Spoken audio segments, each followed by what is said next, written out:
The United States began its annual Joint Counterterrorism Exercise program with African troops in Ghana. The drills aimed at strengthening border defenses in the fight against extremist insurgents spreading south into new territories.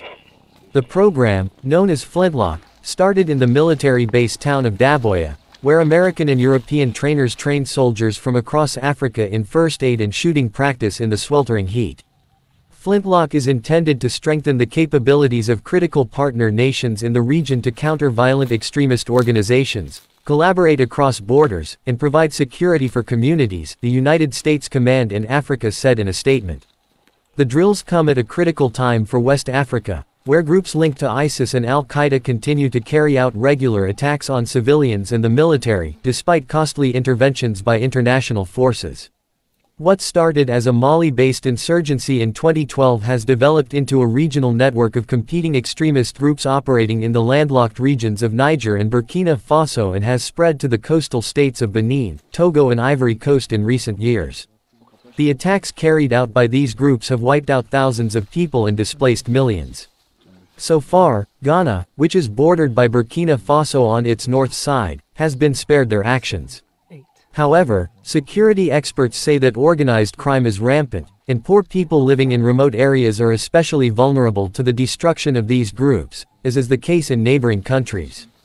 Daboya itself is located less than 160 kilometers from Burkina Faso. Partners should seize this opportunity, as most counterterrorism efforts in West Africa have so far been ineffective once the open insurgency phase, e.g. with local control, is underway, said Annalise Bernard, Director of Strategic Stabilization Advisory, a U.S.-based risk advisory group. So far, cross-border coordination efforts in West Africa have been complicated by coups in Mali, Burkina Faso and Guinea since 2020, which led to the imposition of several temporary sanctions and the closure of borders.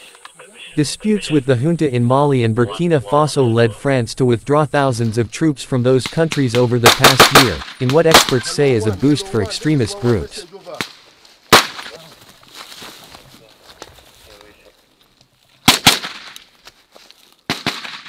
Next two, move!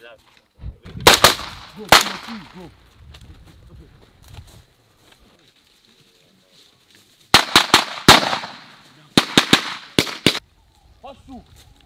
Hot two! Last man, hot two! Around target.